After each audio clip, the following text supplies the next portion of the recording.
પરમપિતા પરમાત્માનું નિજ નામ ઓમ.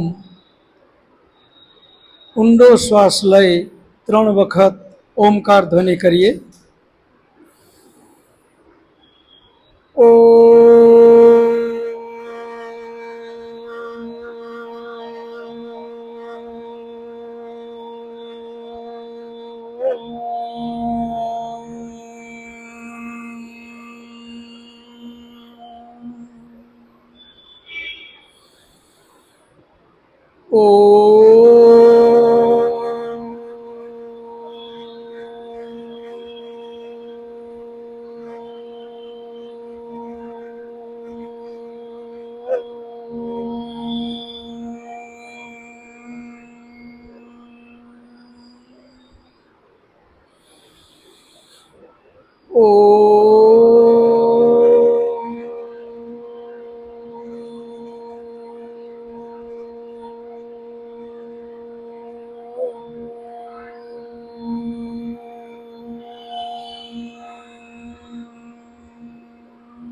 ઓમ વિશ્વાનિ દેવ સવિતર્દુરિતાનિ પરાશુવ યત ભદ્રમ તન્ન આશુવ.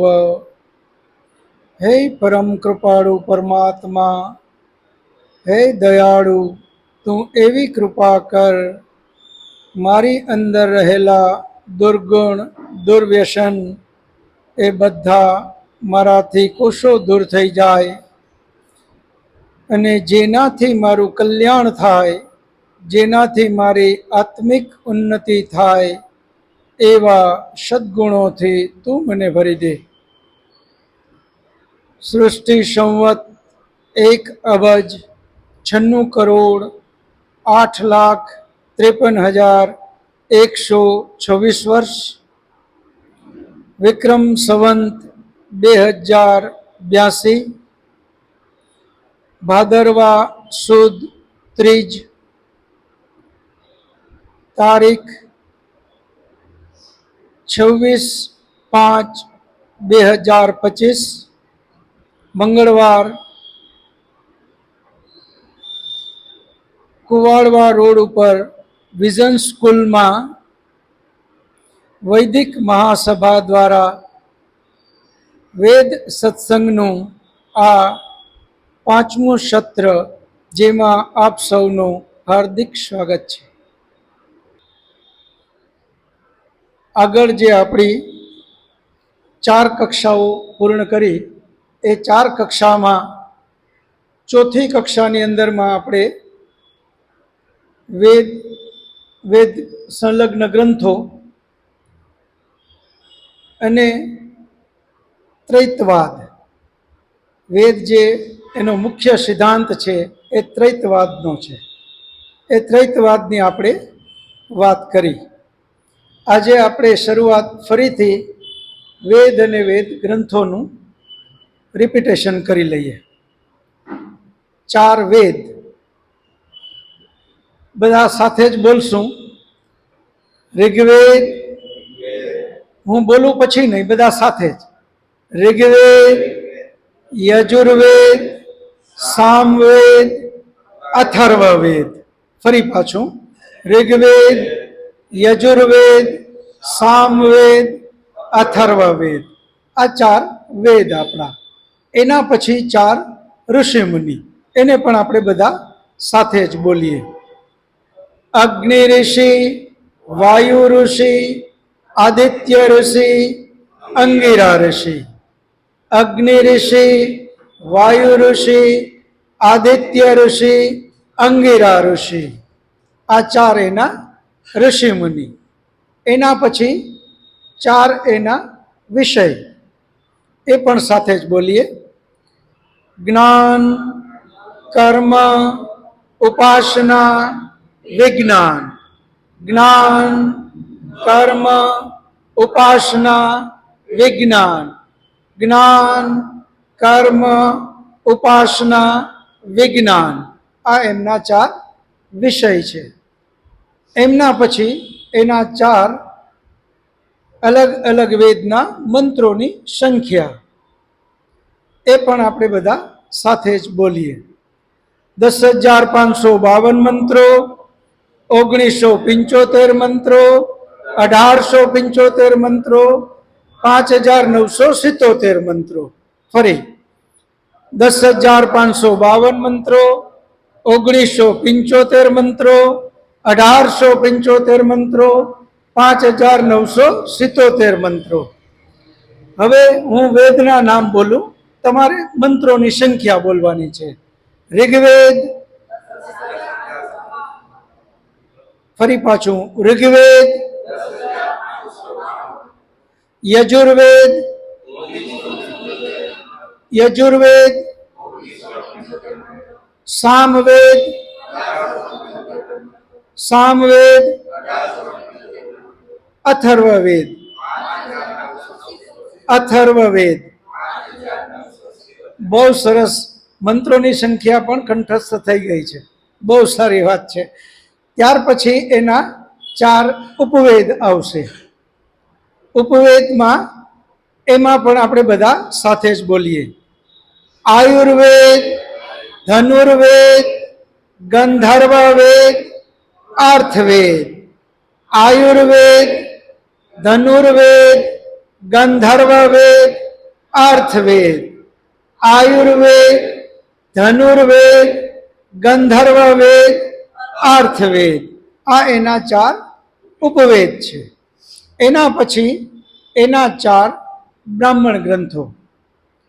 બ્રાહ્મણ ગ્રંથો પણ સાથે જ બોલી લઈએ. ઐતરીય બ્રાહ્મણ ગ્રંથ, શતપથ બ્રાહ્મણ ગ્રંથ, તાંડેય બ્રાહ્મણ ગ્રંથ, ગોપથ બ્રાહ્મણ ગ્રંથ. ઐતરીય બ્રાહ્મણ ગ્રંથ, શતપથ બ્રાહ્મણ ગ્રંથ, તાંડેય બ્રાહ્મણ ગ્રંથ, ગોપથ બ્રાહ્મણ ગ્રંથ. ઐતરીય બ્રાહ્મણ ગ્રંથ, શતપથ બ્રાહ્મણ ગ્રંથ, તાંડેય બ્રાહ્મણ ગ્રંથ, ગોપથ બ્રાહ્મણ ગ્રંથ. આ એમના 4 બ્રાહ્મણ ગ્રંથ. ત્યાર પછી એના 6 અંગ આવશે, એ પણ સાથે જ બોલીએ. શિક્ષા, કલ્પ, નિરુક્ત, જ્યોતિષ, છંદ, વ્યાકરણ. શિક્ષા, કલ્પ, નિરુક્ત, જ્યોતિષ, છંદ, વ્યાકરણ. શિક્ષા, કલ્પ, જ્યોતિષ, જ્યોતિષ, નિરુક્ત, છંદ, વ્યાકરણ. આ એના 6 અંગ છે. એના પછી 6 ઉપાંગ, જેને આપણે દર્શન શાસ્ત્રો કહીએ છીએ, એ પણ બધા સાથે જ બોલીએ.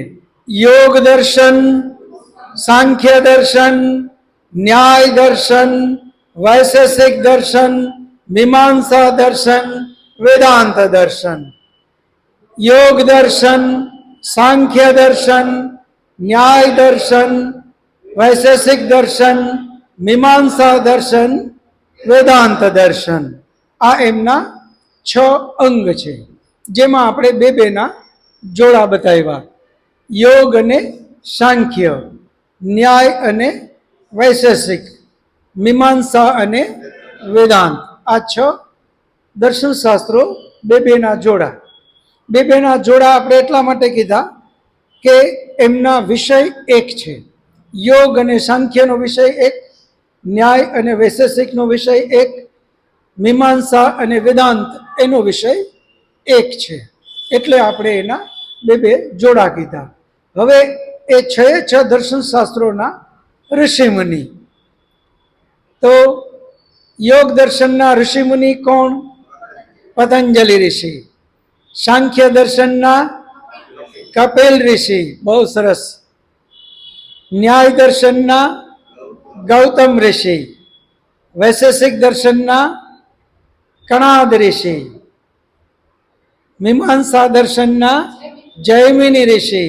અને વેદાંત દર્શન વ્યાસ ઋષિ. બહુ સરસ.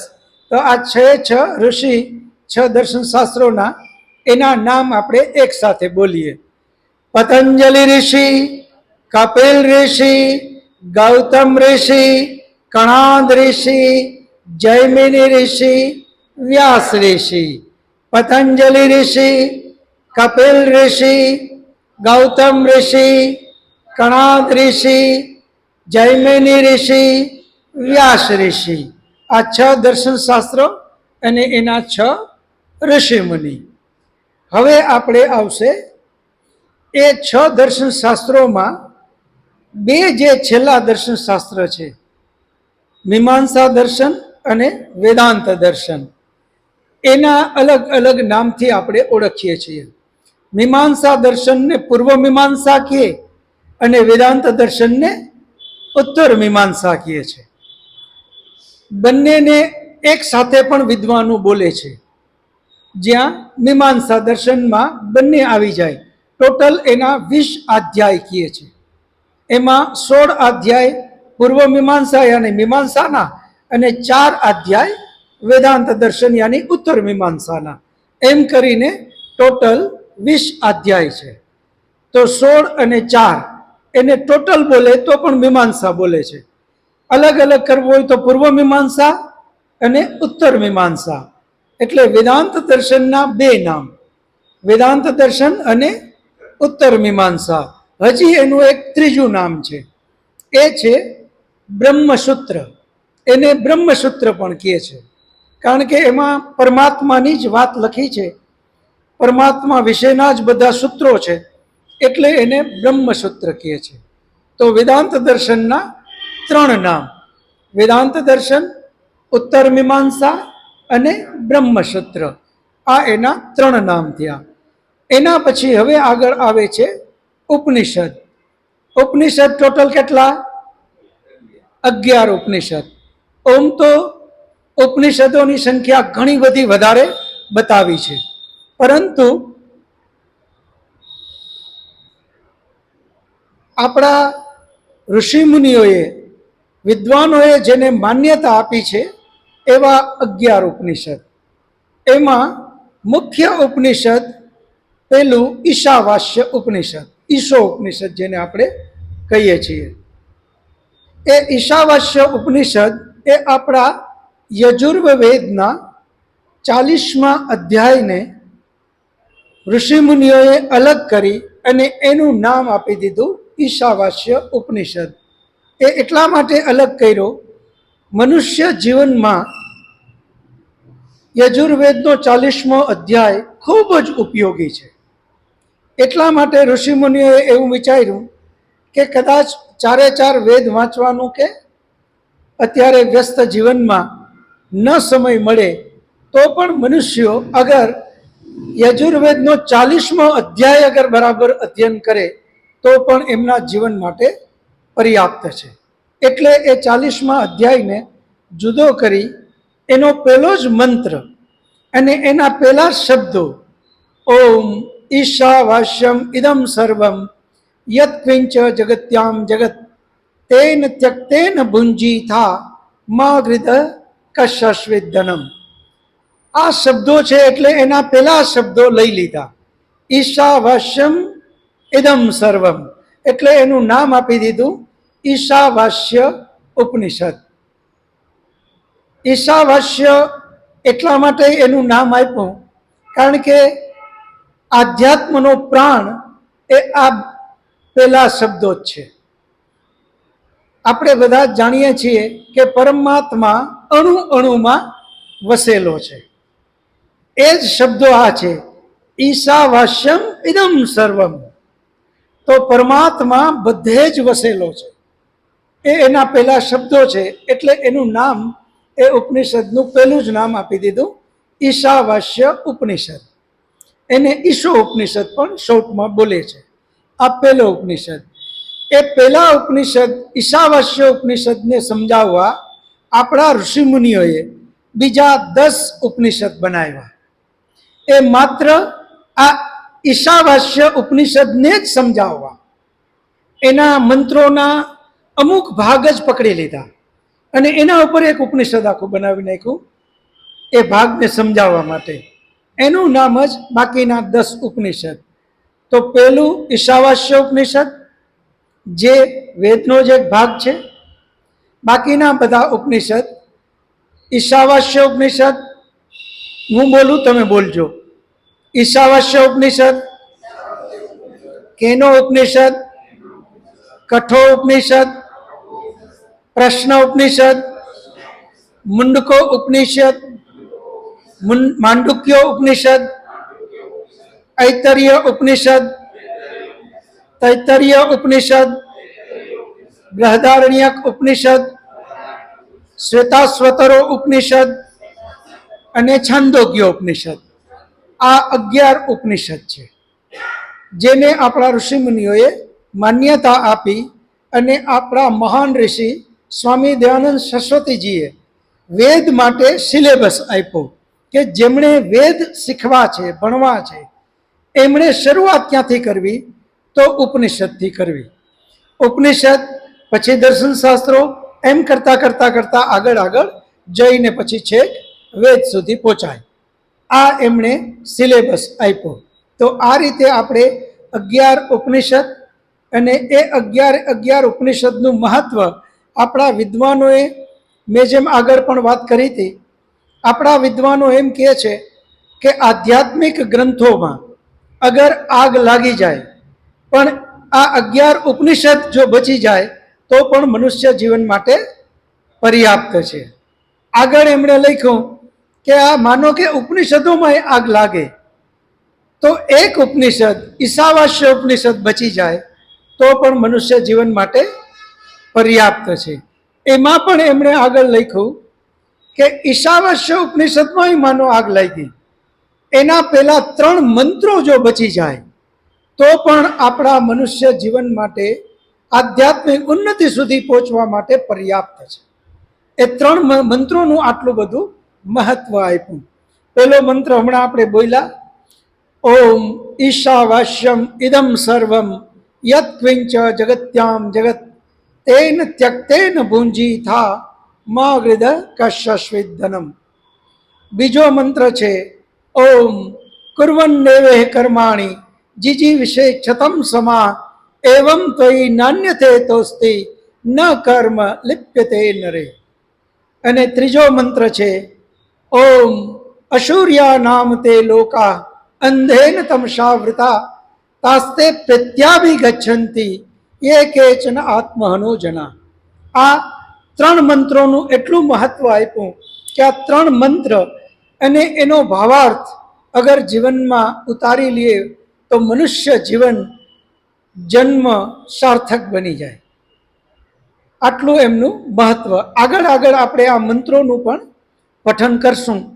આજે આપણે નાની નાની બાબતોને લઈ જે આપણા જીવન સાથે કાયમી કનેક્શન રાખે છે.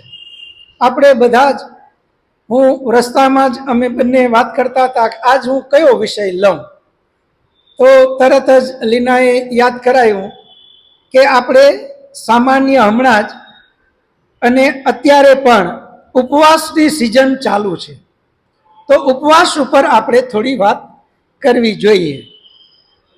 તો હવે આપણે બધા જ જાણીએ છીએ ઉપવાસ એટલે શું. તો બેન તમે જ કહો. બેન, ઉપવાસ આપણે કઈ રીતે કરતા હોઈએ છીએ? સામાન્ય રીતે જે આપણે બધા કરીએ છીએ એ રીતે અલગ અલગ રીતે બધા કરતા હોય. કઈ રીતે કરીએ?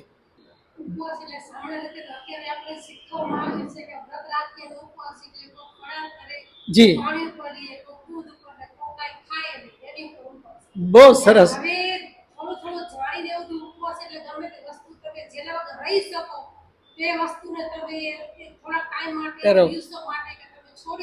જી જી બહુ સરસ. રૂક્ષુણીબેન માટે તાળીઓ પાડો. બહુ સરસ બેને વાત કરી. ઉપવાસ એટલે કોઈ એક ટાઈમ જમી અને 2 ટાઈમ ફળાહાર કરે. જમે ખરા પણ ફળાહાર એટલે આમ તો 3 ટાઈમ પેટ ફૂલ કરી અને ઉપવાસ કરે. કોઈ એવા હોય કે એક ટાઈમ જ લે, બાકી 2 ટાઈમ કાંઈ ના લે. અને એ રીતે કોઈ એવી રીતે પણ કરે કે ભાઈ અનાજ બિલકુલ ન લે, 3 ટાઈમ ફળાહાર કરે. હવે એનાથી આગળ થોડી કઠોર તપસ્યામાં જાય કે અમુક લોકો ફ્રૂટે ના લે, માત્ર દૂધ, કે ભાઈ બપોરે 1 ગ્લાસ દૂધ, સવારે 1 ગ્લાસ દૂધ, સાંજે 1 ગ્લાસ દૂધ, આનાથી વધારે કાંઈ નહીં લેવાનું, એમ ઉપવાસ કરે. એનાથી કઠોરમાં જાય તો બધા કહે કે ભાઈ આપણે સાંજે સુવા ટાઈમે જ એક ગ્લાસ દૂધ લેવાનું, બાકી નહીં. એનાથી કઠોર કે ભાઈ આખો દિવસ દૂધ નહીં, ખાલી પાણી પીને જ આપણે ઉપવાસ કરવો છે, એ રીતે ઉપવાસ કરે. એનાથી કઠોરમાં જાય તો નિર્જળા, પાણી પણ નહીં, કંઈ પણ વસ્તુ લીધા વગર એ ઉપવાસ કરે. અને બેને કીધું કે એવું પણ કરવું જોઈએ કે જે ખૂબ પ્રિય વસ્તુ છે કે જેના વગર હાલે નહીં, એવી વસ્તુ તે દિવસે ના લેવી જોઈએ, અને એ રીતે આપણે ઉપવાસ કરવો જોઈએ. આમાં બીજા કોઈએ કંઈ કહેવું હોય ઉપવાસ માટે? જી, તમે કહો જોઈએ. હવે ઉપવાસ તો બરાબર છે, એને જો આધ્યાત્મિક દ્રષ્ટિથી જોઈએ તો ઉપવાસ, ઉપ એટલે ઈશ્વર અને વાસ એટલે ઈશ્વરની પાસે આપણો વાસ હોવો જોઈએ, ત્યારે આપણું મન સંસારમાં ભટકતું ન જોઈએ. એ હાથો ઉપવાસ કહેવાય. બહુ સરસ, તાળીઓ પાડો. બહુ સરસ, બહુ સરસ જવાબ. ઉપવાસનો અર્થ જેમ ભાઈએ વાત કરી, હંસરાજભાઈને વાત થઈ કે ઉપવાસ એ સંસ્કૃત શબ્દ છે. ઉપ એટલે નજીક, વાસ એટલે વસવું. એક દિવસ એવો નક્કી કરો કે તે દિવસે આપણે પરમાત્માની બિલકુલ નજીક જઈને વસીએ. હવે હમણાં જ આપણે એક મંત્ર બોલ્યા, ઈશાવાસ્યમ ઇદમ સર્વમ. પરમાત્મા દરેક જગ્યાએ વસેલો છે. એવો જ એક વેદનો મંત્ર છે, તદ જતિ તદ ન જતિ તદ દૂરે તથુ અંતિકે. પરમાત્મા બારે પણ છે અને પરમાત્મા આપણી અંદર પણ છે. હવે જ્યારે વાત એ આવે કે પરમાત્મા જો અંદર જ બેઠો હોય તો હવે નજીક જઈને વસવું કઈ રીતે? જે આપણાથી દૂર હોય એની બાજુમાં જઈને આપણે વસીએ, એ વાત તો સમજાણી કે ભાઈ દૂર છે તો એની બાજુમાં જઈને આપણે વસવાટ કરો, આવું કોઈ કહે તો ચાલે. પણ જે અંદર જ બેઠેલું તત્વ છે, અને આપણા વિદ્વાનો ઋષિમુનિઓ ઉપવાસ શબ્દ આપે તો આવું શું કામે કે જે અંદર બેઠો એના માટે એમ કહે કે તમે ઉપવાસ કરો. ઉપ એટલે નજીક, વાસ એટલે વસવું. પરમાત્માની નજીક જઈને તમે વસો, આવી એમણે વાત કરી. તો આની પાછળ આપણા ઋષિમુનિએ બહુ મોટું ચિંતન આપેલું છે. આની પાછળ બહુ મોટી ફિલોસોફી આપેલી છે. એ ફિલોસોફી એ છે, જેમ કે આજે આપણે બધા અહીંયા ભેગા થયા છે, બધા બાજુમાં બેઠા છીએ. આપણને બધાને ખબર છે કે આપણે એકલા નથી અહીંયા, આપણી સાથે આટલા બધા લોકો બેઠા છે. તો હવે અહીંયા કોઈ વ્યક્તિ એવું વર્તન કરશે કે જેનાથી એનું ખરાબ લાગે? એવું નહીં કરે. એવો શબ્દ બોલે કે જેનાથી એનું ખરાબ લાગે? એવું બોલશે નહીં. એવું વર્તન નહીં કરે. એવું ખાશે નહીં, એવું પીશે નહીં, એવું વર્તન નહીં કરે. યાની એને ખબર છે કે મારી સાથે આ બધા છે, તો હવે મારે અહીંયા એકદમ સારું વર્તણૂક જ કરવાનું છે. આના માટે જ આપણા ઋષિમુનિઓએ ઉપવાસ શબ્દ આપ્યો. ઋષિમુનિઓએ એમ કીધું કે પરમાત્મા તો બધે છે, એ તારી બારે છે, તારી અંદર પણ છે, પણ તું ક્યાં એવું માને છે? તું તો એમ જ માને છે કે મને તો કોઈ જોતું નથી, એટલા પાપ કરે છે એમ સમજીને ક્યાં કોઈ જોવે છે? લાંચ રૂશ્વત લઈ લેવી, ખોટું કરી લેવું, ખોટું બોલી લેવું, કોઈનું ખોટું જૂટવી લેવું, કોઈના માટે ખરાબ વાતો કરી લેવી, અહીં ક્યાં કોઈ સાંભળે છે? ક્યાં કોઈ જોવે છે? એટલે આપણા ઋષિમુનિઓએ કીધું કે હે મનુષ્ય, મહિનામાં એક દિવસ તું ઉપવાસ કર અને એવું નક્કી કર કે આજે મારી સાથે મારો પરમાત્મા છે. આજે હું સમયસર ઉઠી જઈશ, ભલે 8 વાગે ઉઠતા હોય, 7 વાગે, પણ તે દિવસે 5 વાગ્યામાં ઉઠી જાય. નક્કી કરે કે આજે મારો ઈશ્વર, મારો પરમાત્મા મારી સાથે છે. સામાન્ય મનુષ્ય જો મારી સાથે હોય તો પણ હું ખરાબ કરતો નથી, તો આજ તો મારો પરમાત્મા મારી સાથે છે, જે પૂરા બ્રહ્માંડનો રચયિતા છે, જેણે મને પણ બનાવ્યો અને આ પૂરી સૃષ્ટિને બનાવ્યો, જે મારા એક એક ક્ષણના કર્મો એના હિસાબ કિતાબમાં રાખે છે. હું એનાથી છુપાવીને ક્યાં જઈશ? આજે એક દિવસ સવારના વહેલા ઉઠી પરમાત્માની સામે ધ્યાન, આંખ બંધ કરી ધ્યાનમાં બેસે અને કહે કે હે પરમાત્મા, આજે હું તારી સાથે છું, એ જ રીતે જીવીશ.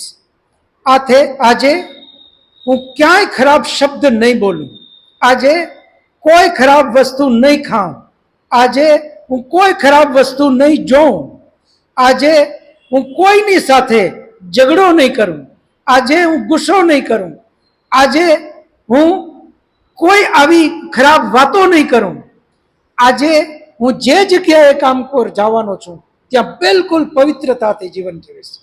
આજે જ્યાં મારી નોકરી છે, 10 વાગ્યાનો સમય છે, હું 9:45 વાગે મારા ટેબલ ઉપર પહોંચી જઈશ અને 9:45 વાગે પહોંચી અને જે લોકો મારી પાસે કામ લઈને આવે, મારાથી થાય એટલી નિષ્ઠાથી મહેનત કરી એના પૂરા કામ કરીશ.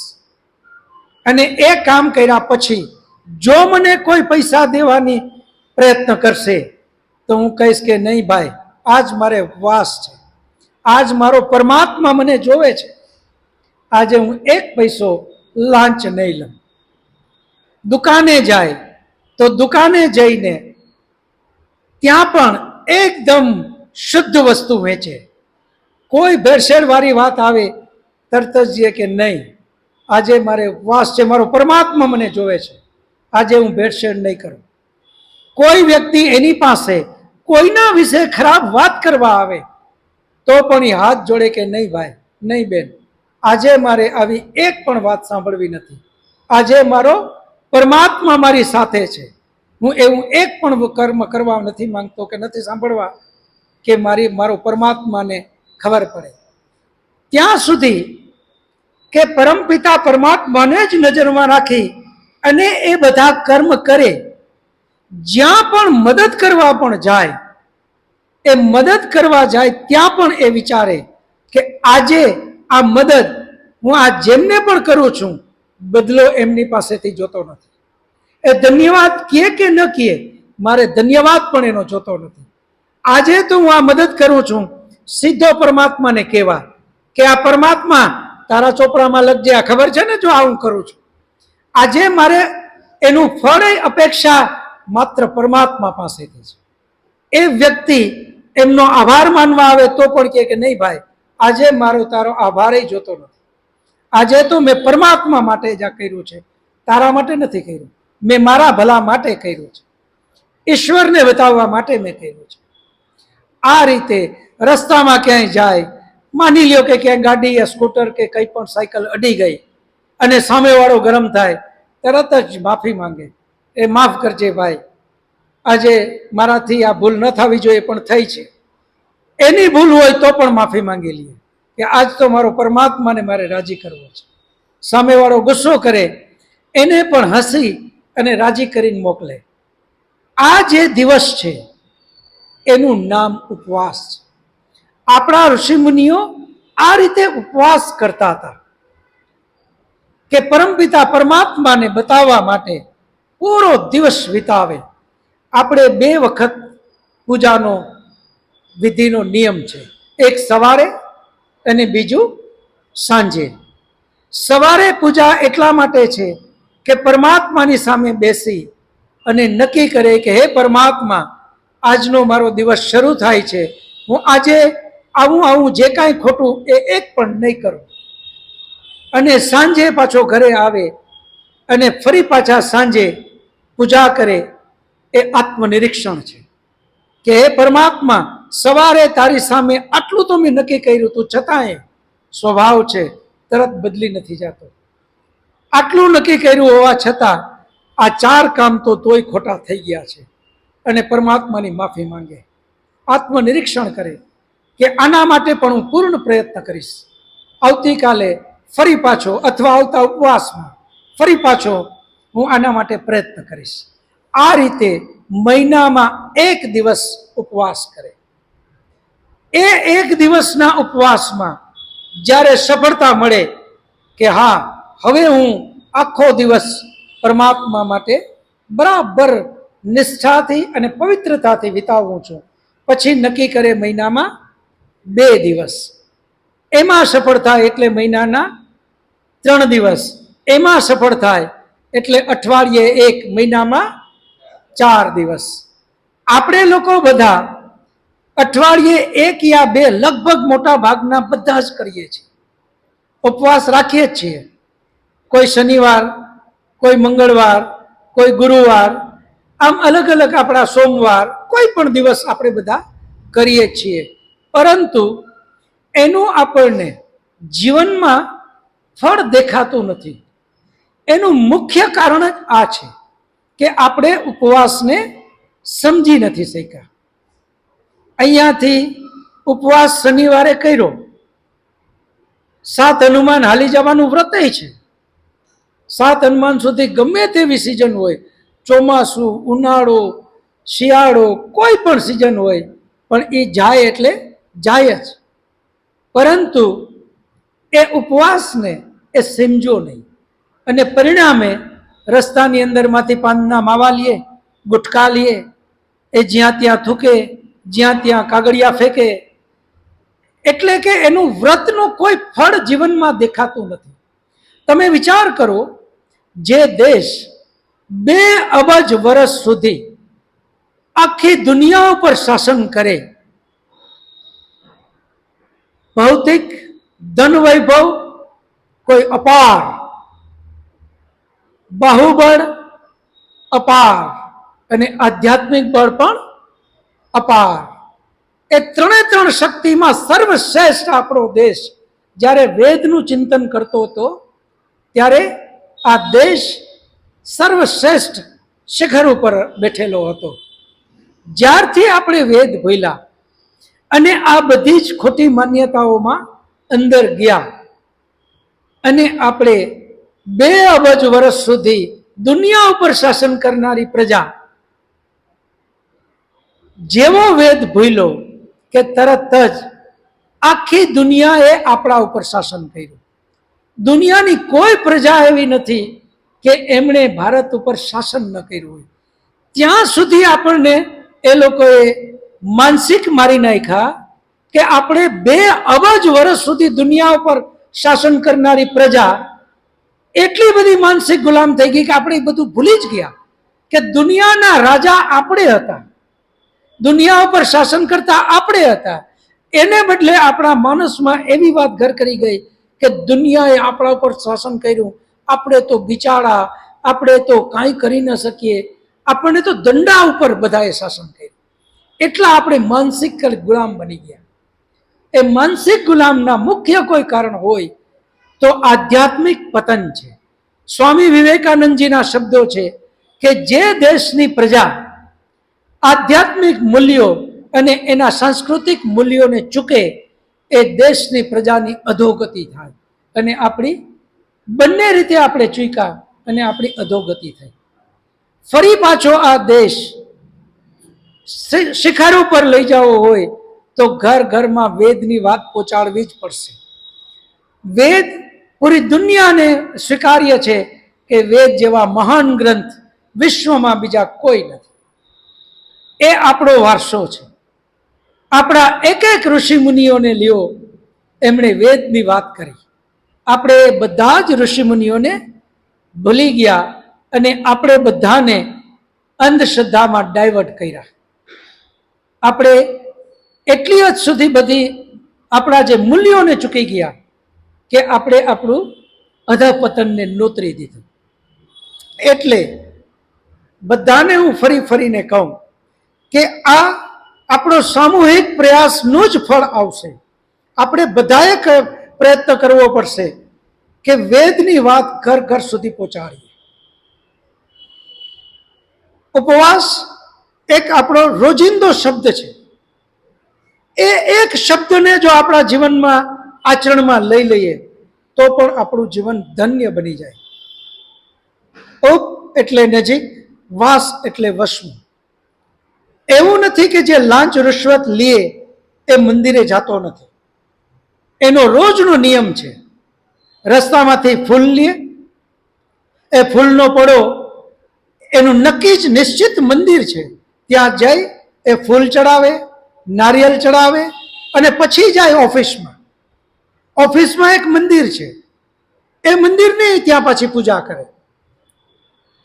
એટલેથી પૂરતું નથી.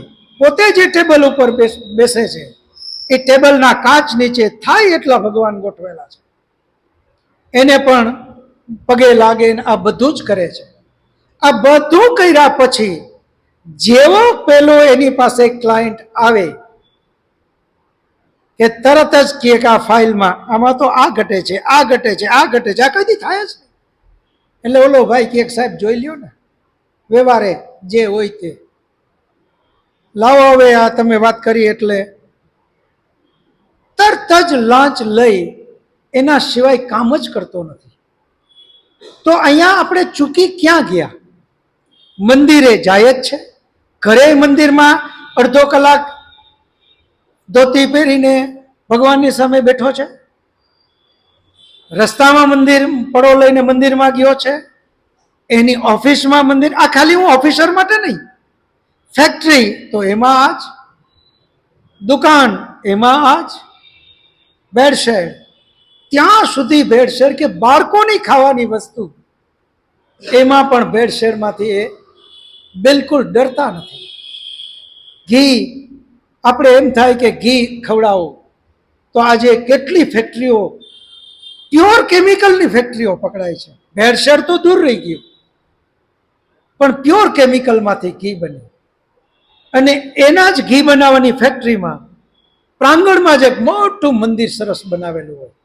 જેટલા કાર્ય એના વર્કર આવે એ બધાય મંદિરમાં પગે લાગે અને પોતે તો દંડવત કરીને પછી જ એની ફેક્ટરીમાં જાય, દરવાજાને 10 વાર નમન કરે અને જેવો અંદર જાય ને કામ શરૂ કરે, નકરી ભેળસેળ. આનું કારણ શું? આપણે ચૂકી ગયા, વેદ ચૂકી ગયા, વેદના મંત્રો ચૂકી ગયા, વેદની વાતોના ભાવાર્થ ચૂકી ગયા. જે પતંજલિ ઋષિ આપણને યોગ દર્શનની અંદરમાં ક્લિયર કહે છે કે તદ જપઃ તદ અર્થ ભાવનમ. હે મનુષ્યો, કોઈ પણ મંત્ર યા સૂત્રને પકડો, એમને એમ ન બોલતા, એનો અર્થ સમજો. જેવો અર્થ સમજશો તો જ અંદર ભાવ જાગશે અને ભાવ જાગે તો જ અર્થ સમજીએ તો જ આપણે એનું જીવનમાં ફાયદો છે. પરંતુ આપણે એવું કંઈ ન સમજ્યા. હમણાં જ ગણપતિ શરૂ થાય છે કે થઈ ગયા છે, આવતીકાલથી શરૂ થાય છે. રાજકોટમાં તો આટલું પહેલા હતું નહીં, પણ છેલ્લા થોડા જ વર્ષમાં હવે ગલીએ ગલીએ અને ઘરે ઘરે ગણપતિ આવે છે. અને એમાંય કરવાનું શું? તો બસ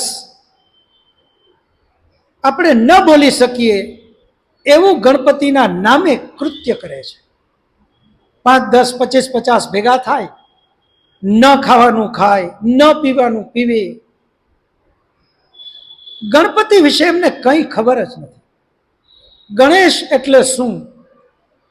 જે ગણોનો ઈશ, ગણોનો પતિ, એના વિશે આપણને કંઈ જ ખ્યાલ નથી, એનું ચિંતન મનન પણ નથી. પણ આ તો હંસરાજભાઈએ કર્યું એટલે વાલજીભાઈ કરે, વાલજીભાઈનું જોઈને અરવિંદભાઈ કરે, એમનું જોઈને પરસોત્તમભાઈ કરે, આમ આગળ આગળ એ બધાનું જોઈને લક્ષ્મણીબેનને એમ થયું કે હું કરું, તો બાજુવાળા બેનને એમ થયું કે તો આ રીતિ સીધી વગર હું રહી જઈશ એટલે હું લઈ આવું. કોઈનો કોઈ જોઈને જ માત્ર કરવા માંડ્યા. પહેલા પણ આપણે વાત કરી હતી કે મનુષ્ય અને બીજા પશુ એમાં જો કોઈ મુખ્ય ભેદ હોય તો માત્ર એક જ વસ્તુનો છે. મનુષ્યમાંય બુદ્ધિ છે બીજા પ્રાણીઓમાં પણ બુદ્ધિ છે જ. ફર્ક માત્ર એક જ વાતનો છે, મનુષ્યમાં વિશિષ્ટ વિવેક બુદ્ધિ છે, જે બીજા પ્રાણીઓમાં નથી. પ્રાણીઓ જોવે એ પ્રમાણે મંડે કરવા, સાંભળે એ પ્રમાણે મંડે કરવા, એની પાસે વિશિષ્ટ વિવેક બુદ્ધિ નથી.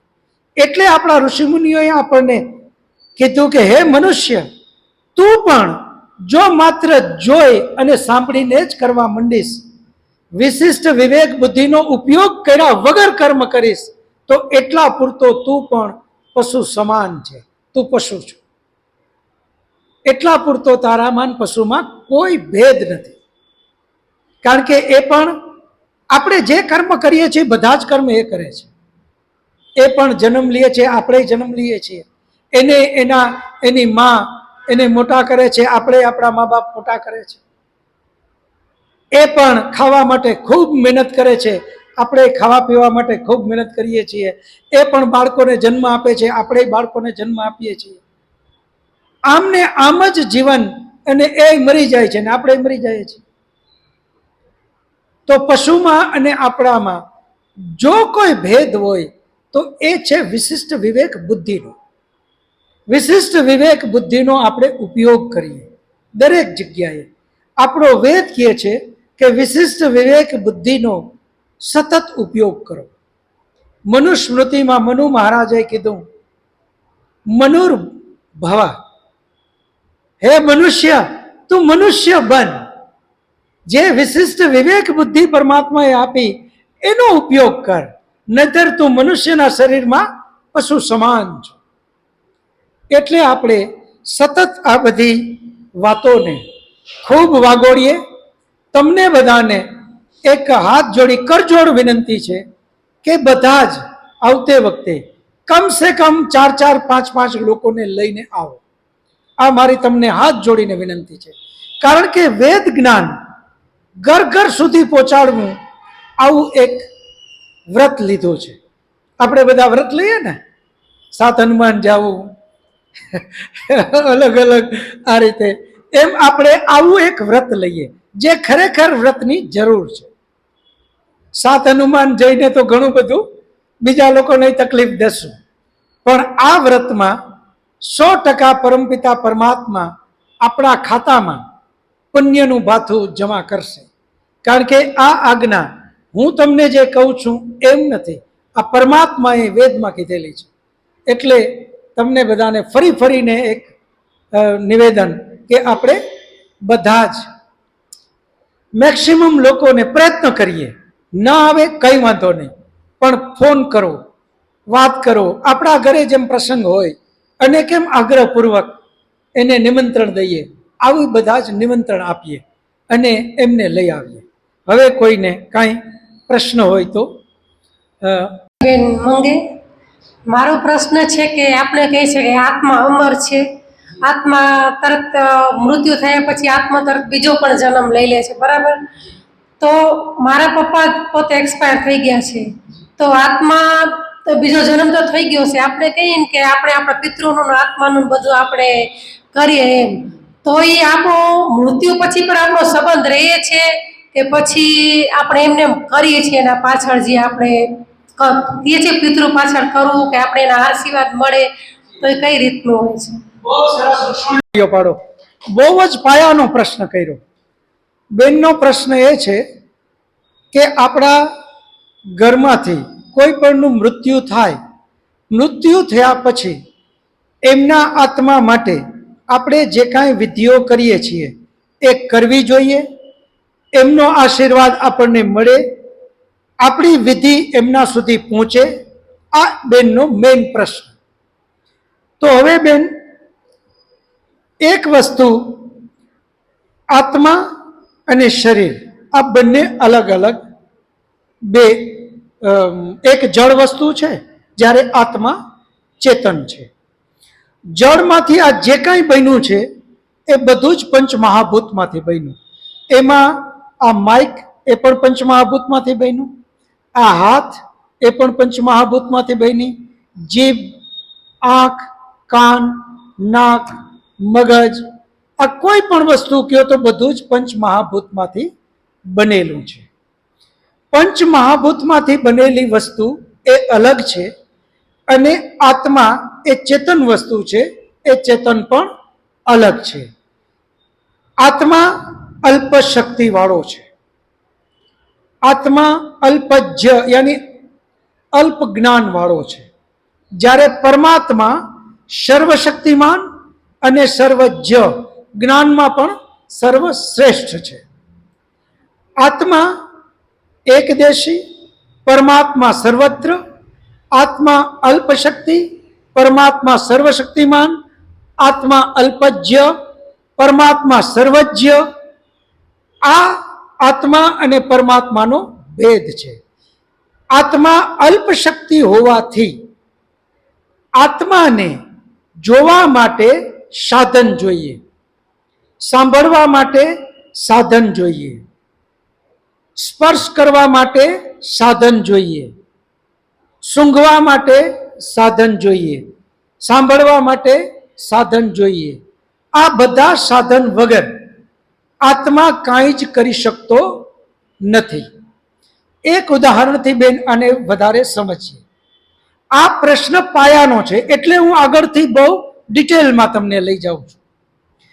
એક વ્યક્તિ આંખનો આંધળો, આંખો એની ખરાબ છે, સુરદાસ છે, દેખાતું નથી. એની અંદરમાં આત્મા બેઠો છે કે નથી? છે. છતાં એ જોઈ શકે છે? નથી જોઈ શકતો. શું કામે? એનું સાધન જોવાનું બગડી ગયું, એટલે હવે એ જોઈ શકતો નથી. આત્મા ક્યાંય ગયોય નથી, અહીંયા જ બેઠો છે શરીરમાં, પણ એનું સાધન બગડ્યું તો હવે એ જોઈ શકતો નથી.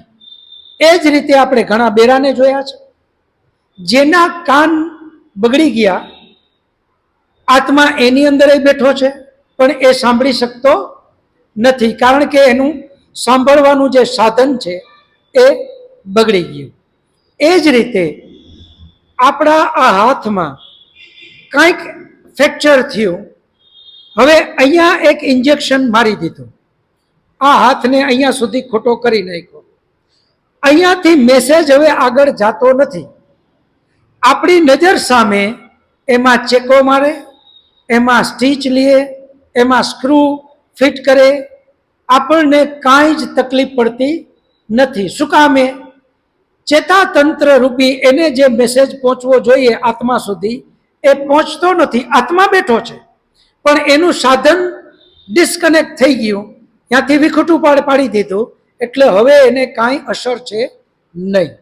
એનાથી એક સ્ટેપ આગળ આપણે બધાએ ટીવીમાં અથવા તો રૂબરૂએ કોમામાં ગયેલા હોસ્પિટલના માણસો વિશે સાંભળેલું છે અને જોયેલું પણ છે. કોમામાં જે વ્યક્તિ હોઈ જાય, દીકરી અથવા દીકરો અથવા પત્ની અથવા પતિ યા કોઈ પણ, એના પછી એ કોમામાં વહી ગયેલ વ્યક્તિ પાસે એના કોઈ પણ સગા જાય, એની અંદર એ આત્મા બેઠો જ છે, આત્મા છે જ, પરંતુ ચેતાતંત્ર જે છે એનું સાધન ઓળખવાનું એ બગડી ગયું, એટલે એ કોમામાં વહી ગયો. હવે એને બાજુમાં જઈ, પતિ હોય ને પત્ની એની બાજુમાં જાય, અથવા તો પત્ની હોય ને પતિ બાજુમાં જાય અને બોલાવે તો એ એને ઓળખે છે? નથી ઓળખતા. માતા પિતા જાય, ઓળખશે? નહીં ઓળખે. ભાઈ બેન કોઈ પણ મિત્ર, એને ત્યાં સુધી કે કઈ જગ્યાએ છે એને એની પણ ખબર નથી, કારણ કે એનું જે ખબર પડવા વાળું જે સાધન છે એ સાધન એનું બગડી ગયું. આત્મા તો બેઠો જ છે, પરંતુ સાધન વગર આત્મા કાંઈ કરી શકતો નથી. આ આપણો જીવંત આપણી સામે ઉદાહરણ છે, આપણે બધાએ અનુભવેલું જોયેલું ઉદાહરણ છે કે આત્મા એના સાધન વગર કાંઈ કરી શકે નહીં. હવે આપણે વિચાર કરો, જ્યારે આ શરીરમાંથી આત્મા પરમાત્મા લઈને જાય ત્યારે એ આત્મા સાથે આ શરીરમાંથી કોઈ સાધન જાય છે? કોઈ પણ સાધન જાય છે? આ બધા જ સાધન તો અહીંયા જ રહી ગયા છે. અહીંયાથી નથી એની સાથે એક પણ સાધન ગયું. જો અહીંયા સાધન બગડે અને એ આત્મા એ સાધન વગર કાંઈ કરી શકતો ન હોય, તો હવે અહીંયાથી પરમાત્માએ એ આત્માને લીધો, હવે એની પાસે કોઈ સાધન નથી, તો હવે એને કેમ ખબર પડશે કે મારા બાળકો કોણ, મારી પત્ની કોણ, મારી દીકરી કોણ, મારો પતિ કોણ, મારા પિતા કોણ? આવું એને કેમ ખબર પડશે? એને આવી કોઈ ખબર નથી. એક. નંબર 2, આપણે લોકો એવું પણ કહીએ છીએ કે એ આત્મા ભટકે. હવે વિચાર કરો, ભટકવાનો અર્થ એ થાય કે એને બધી ખબર પડે છે કે મારું ઘર કોણ, મારે કોના શરીરમાં જવું, કોને ધૂણાવવા, આ એને ખબર હોય તો જ એના શરીરમાં જઈ શકે ને. હવે એ આત્મા સામે જ્યારે જીવિત છે, શરીર ખાલી સાધન બગડે અને એને ખબર પડતી નથી કે મારા માતા પિતા કોણ, મારી પત્ની કોણ, મારા પતિ કોણ, તો એને જ્યારે સાધન વગરનો જ એ આત્મા, એને કેમ ખબર પડશે કે મારે હવે કોના ઘરે જવું, કોના શરીરમાં જવું? આ કઈ રીતે એને ખબર પડશે? આવી કોઈ જ વાત એની પાસે નથી. નંબર 3, આ બરાબર સાંભળજો, કારણ કે આ આપણા જીવનમાં દરેકના ઘરમાં ઘર કરી ગયેલી વાત છે. આ વાત પ્રશ્ન જ માત્ર રૂક્ષ્મણીબેને કર્યો છે, પણ આ એક વ્યક્તિનો આપણો પ્રશ્ન છે. આ બધાને આ પ્રશ્ન છે. હવે તમે બીજી વાત કરો. ગીતાની અંદરમાં કૃષ્ણ ભગવાન પણ કહે અને વેદમાં સ્વયં પરમાત્મા કહે કે હે મનુષ્ય, તું કર્મ કરવામાં સ્વતંત્ર છો, ફળ હું આપીશ. એનો અર્થ એ થાય કે જેવો આત્મા આ શરીર છોડવાનો વખત આવે કે તરત જ પરમાત્મા એને લઈ લે. હવે જો એ આત્મા એની રીતે ભટકી શકતો હોય, તો જેના શરીરમાં આવીને ધૂણે છે એના શરીરમાં તો આપણે જવાની ઈચ્છા ના કરીએ, એવું શરીર હોય તો આપણા વડીલો કે એના શરીરમાં શું કામે જાય? એક. હવે એ આત્મા એના શરીરમાં જો જઈ શકતો હોય અને એને ધોણાવી શકતો હોય, તો એ આત્મા એવો મૂર્ખ નથી કે એના શરીરમાં જાય. એ તો કોઈ અદાણી જેવું ઘર ગોતી અને જ્યાં માં ગર્ભવતી બનવાની છે એના ગર્ભમાં ન વયો જાય કે પછી આખી જિંદગી મોજ કરે? એ આવા શરીરમાં શું કામે આવે? જો એ ભટકી શકતો હોય ને ક્યાંય જઈ શકતો હોય, તો રાજકોટમાં બહુ સારા ઘર છે, અબજોપતિ, એને ન્યાજ ન સીધો જાય જ્યાં ભૂખ આટો લઈ ગઈ હોય? એના શરીરમાં શું કામે જાય કે ત્યાં જઈને ધરાર કે મને પાણી પાવ? ત્યારે તો ઓલા પાણી પીવડાવે ને એમાં વળી પાછો 2-4 ઝાપટું મારે ને 2-4 સાકડું મારે ને આવા હેરાનગતિમાં એ શું કામ ગરવાઈ જાય? એ કોઈ એવું તવંગરનું ઘર ન ગોતી લે. પરંતુ યાદ રહે ગીતાનો મહાન સિદ્ધાંત અને વેદ, હે જીવાત્મા, તું કર્મ કરવામાં સ્વતંત્ર છો, ફળ હું આપીશ. જ્યારે શરીર છોડવાની વાત આવે ત્યારે બેન, આત્મા એની રીતે શરીર પણ છોડી શકતો નથી, કારણ કે સાધન વગર આત્મા કંઈ જ કરી ના શકે. એટલે પરમાત્મા એ આત્માને એ શરીરમાંથી લઈ અને એનો હિસાબ કિતાબ એની પાસે રેડી છે. આપણો વેદનો મહાન સિદ્ધાંત કે જેણે જેવા કર્મ કર્યા એ પ્રમાણે જ એને બીજો જન્મ આપે. એના કર્મ પ્રમાણે એનો પરમાત્મા બીજો જન્મ આપી દે. જો એના સારા કર્મ તો એને સારી જગ્યાએ, જો એના ખૂબ સારા તો એનાથી વધારે સારી, એમ જેમ જેમ સારા એમ સારી સારી જગ્યા, અને જેમ નબળા તો એને નબળી નબળી જગ્યાએ, અને છેલ્લે વધારે પડતા નબળા તો એને પછી બાકી મનુષ્ય સિવાયની ઇતર યોનિમાં મોકલે અને ત્યાં એને દંડ ભોગવવાનો છે. બીજું એનું પ્રૂફ એ છે, આપણે બધા જ પુનર્જન્મને માનીએ છીએ. બધા જ આપણે માનીએ છીએ ને કે ભાઈ આ પેલો જન્મ નથી, આવા તો અનેક જન્મ આપણે લઈને આવ્યા છીએ. આપણે બધા અનેક જન્મ લઈને આવ્યા હોય તો આપણે ક્યાંકથી તો મરીને આવ્યા છીએ. જ્યાંથી મરીને આવ્યા ત્યાં આપણી પાછળ કંઈ ને કંઈ કરે જ છે. કોઈ પાણી પીવડાવે છે, કોઈ ખીર નાખે છે, કોઈ દૂધપાક નાખે છે, કોઈ પિંડ ખવડાવે છે. કોઈ દી આપણા પેટમાં આવ્યું કે યાર આજ તો કંઈ ખાધું નહોતું ને આપણે ઓલાવે ખવડાવ્યું લાગે. આજે આપણે અહીંયા ભાઈ ઘરવાળાને કે ભાઈ આજ રહેવા દેજે, ગયા વખત તું આવ્યું, આજે આપણે ખાવાની જરૂર નથી. આવું ક્યારેય બન્યું? ગયા વખતનું જમવાનું જ છોડો, એક પણ વસ્તુ ગયા વખતની આપણી પાછળ કોઈ કરતા હોય અને આપણને અત્યારે મળ્યું એવો રેકોર્ડ છે? આ સીધું એનું ગણિત છે. જો આપણે ન મળે તો આપણે જેના માટે કરીએ એને કઈ રીતે મળે? આપણે મળતું હોય તો એ નહીં મળે. આ સીધો સરળ હિસાબ છે. વેદ કહે છે, અને મેં આની પહેલા પણ વાત કરી હતી, અહીંયા કરી કે ત્યાં હવે થોડું મારે મિક્સ થતું જશે, કારણ કે બે જગ્યાએ કક્ષા ચાલે છે ને. એક વસ્તુ કે પરમપિતા પરમાત્મા ન્યાયકારી છે, એ કોઈ દિવસ અન્યાય કરે નહીં. ન્યાયકારી એ દ્રષ્ટિએ હું કહું કે આપણા બધામાં ભાગવત સપ્તાહ, અસ્થિ હરિદ્વાર જઈને પધરાવવી, આ બધી સિસ્ટમ છે. આ કોણ કરી શકે? પૈસાવાળા. જે ટકેટકનું કરે છે એ તો બિચારા ક્યાં ભાગવત સપ્તાહ કરવાના છે, અથવા તો ક્યાં હરિદ્વાર અસ્થિ પધરાવા જવાના છે, કારણ કે એ તો ટકેટકનું કરે છે, માંડ પૂરું થાય. આનો અર્થ એ થાય કે રૂપિયાવાળો ગમે રસ્તેથી રૂપિયા કમાય, પાપ ચોરી ગમે તેરી, અને છેલ્લે જ્યારે મરવાનો થાય ત્યારે એના બાળકોને કહે કે આ 10 લાખ રૂપિયા હું તમને અલગથી દેતો જાઉં છું, મારી પાછળ એક ભાગવત સપ્તાહ કરી નાખજો. એટલે એને તો પીળો પરવાનો મળી ગયો, સીધું સ્વર્ગમાં એના દ્વાર ખુલી ગયા.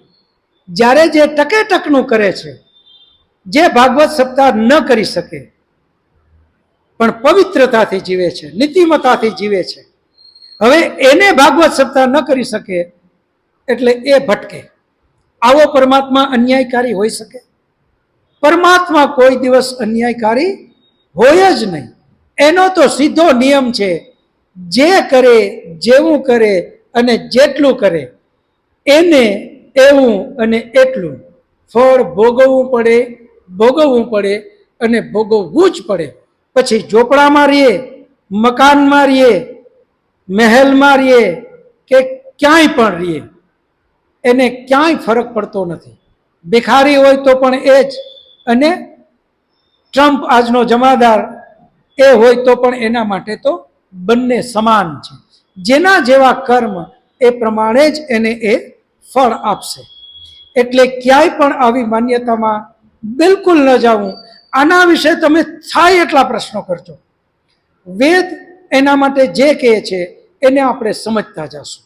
આગળ આપણે વેદની વાતને બરાબર સમજી, અને એક વખતમાં તમને સમજાઈ જાય આવું પણ ન માની લેતા. આપણા શાસ્ત્રો કહે છે કે મનની પ્રકૃતિ બહુ ચંચળ છે. એક વખત આપણે કંઈ પણ વ્રત લીધું અથવા તો નક્કી કર્યું એ તૂટે, એનાથી કોઈ ચિંતા ન કરતા, કારણ કે પૂર્વે પડેલા સંસ્કારો એ આપણા વ્રતમાં ડિસ્ટર્બ કરશે. 1 વાર તૂટે, 2 વાર તૂટે, 3 વાર તૂટે, 4 વાર તૂટે, એટલે મોટા ભાગના આપણે બધા હિંમત હારી જાય ને કહીએ કે હવે છોડ ને ભાઈ, આ આપણાથી થતું નથી તો મૂક ને, હવે નથી કરવું. આવું ક્યારેય ન કરતા. સતત ચાલુ રાખજો પ્રયાસ, સતત પ્રયત્નો કરજો. એક દિવસ એ પ્રયત્નમાં સફળતા મળશે, એ સફળતાના સંસ્કાર પડશે એટલે આપણે પાર ઉતરી જશું. જો મૂકી દીધું તો ફરી પાછા હતા ત્યાં. એટલે ક્યારેય પણ સત્યનો રસ્તો, વૈદિક રસ્તો, ગમે એટલા કઠિન પરિસ્થિતિ આવે તો પણ પ્રયત્ન ચાલુ જ રાખીએ. 6 વાગે ઉઠવું, ના નીંદર ઉડી, 7 વાગે તોય 8 વાગી જાય, વળી બીજે દિવસે પ્રયત્ન કરો. 15 દિવસ હું તો કહું ન ઉઠાય તો પણ સતત પીછો લ્યો. જે દિવસે 6 વાગે ઉઠવામાં સફળતા મળી ગઈ એટલે 6 વાગ્યાના સંસ્કાર પડશે. એ સંસ્કાર પછી આપણને મદદરૂપ થશે. પહેલે દિવસે જે તકલીફ પડી એ બીજે દિવસે તકલીફ નહીં પડે. એ સંસ્કાર પછી આપણને કહે કે હા, કાલે જો ઉઠ્યા હતા તો મજા આવી, એકદમ ફ્રેશ, કેટલું સરસ આનંદ આવ્યો, પરમાત્મા સામે બેઠા. એ સંસ્કાર આપણને મદદરૂપ થશે. ત્રીજે દિવસે, ચોથા દિવસે એમ કરતા કરતા જો વર્ષ દિવસનું આપણો ક્રમ થઈ ગયો તો હવે એ સંસ્કાર બળવત્તર બની ગયા. અને પછી 6 ને બદલે 8 વાગે ઉઠો તો તકલીફ પડશે, નહીં મજા આવે, કારણ કે 6 વાગ્યાવાળા સંસ્કાર આપણામાં પડી ગયા. તો આ રીતે આપણે આગળ આપણી સંસ્કારોને ખૂબ દિવ્ય બનાવશું. હવે સમય સમાપ્ત થયો એટલે આપણે શાંતિ પાઠ કરી અને બધા છૂટા પડીશું. શાંતિ પાઠ. ઓમ દ્યો શાંતિરંતરિક્ષમ શાંતિ પૃથ્વી શાંતિરાપ શાંતિરૌષધય શાંતિ વનસ્પતય શાંતિર્વિશ્વે દેવા શાંતિર્બ્રહ્મ શાંતિ સર્વં શાંતિ શાંતિરેવ શાંતિ સમા શાંતિરેધિ. ઓમ શાંતિ શાંતિ શાંતિ. સર્વેભ્યો નમઃ. सबको सादर नमस्ते जी. नमस्ते नमस्ते नमस्ते.